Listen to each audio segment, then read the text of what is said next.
I've heard it said that girls can't keep secrets. That's wrong. We'd proved it. We'd kept ours for years and years, ever since we came to live at Piscul Draculi and stumbled on the way into the other kingdom. Nobody knew about it. Not Father, not our housekeeper Florica, or her husband Petru, not Uncle Nicolae, or Aunt Bogdana, or their son Cezar. We found the portal when Tati was 7 and I was 6, and we'd been going out and coming in nearly every month since then. 9 whole years of full moons. We had plenty of ways to cover our absences, including a bolt on our bedchamber door, and the excuse that my sister Paola sometimes walked in her sleep. I suppose the secret was not completely ours. Gogu knew. But even if frogs could talk, Gogu would never have told. Ever since I'd found him long ago, crouched all by himself in the forest, dazed and hurt, I had known I could trust him more than anyone else in the world. It was the day of full moon. In the bedchamber our gowns and shoes were laid out ready.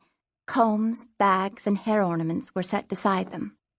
Nothing would be touched now until the household was safely in bed. Fortunately, it was rare for Florica to come up to our room, because it was at the top of a flight of stairs, and stairs made her knees hurt. I did wonder how much Florica knew, or guessed. She must have noticed how quiet we always were on the night of full moon, and how exhausted we were when we stumbled down to breakfast the next morning. But if she knew, Florica didn't say a thing. During the day, we kept up our normal activities, trying not to arouse suspicion.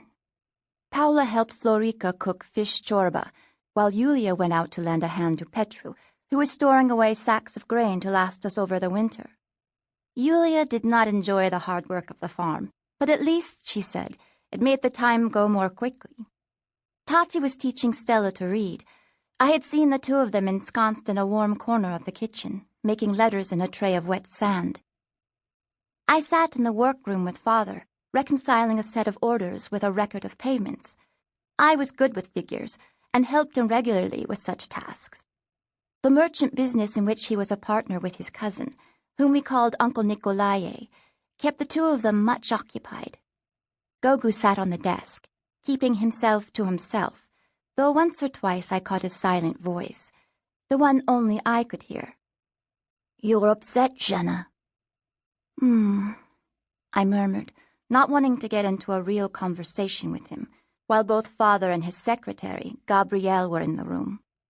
My family didn't truly believe that I sometimes knew what Gogu was thinking.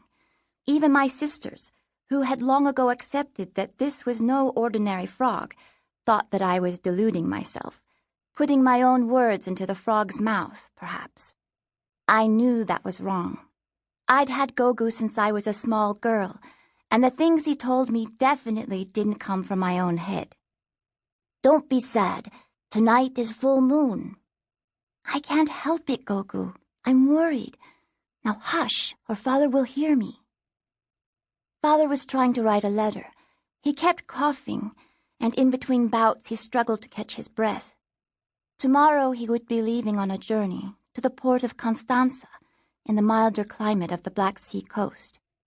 His doctor had told him sternly that if he tried to get through another winter at Piscul Draculi in his present ill health, he would be dead before the first buds opened on the oaks. We 5 sisters would be looking after the place on our own, right through the winter. Of course, Uncle Nicolae would help with the business, and Florica and Petru with the house and farm. It was not so much the extra responsibility that troubled me. Father was away often enough on business, and we had coped before, though not for so long. What chilled me was the thought that when we said goodbye in the morning, it might be forever.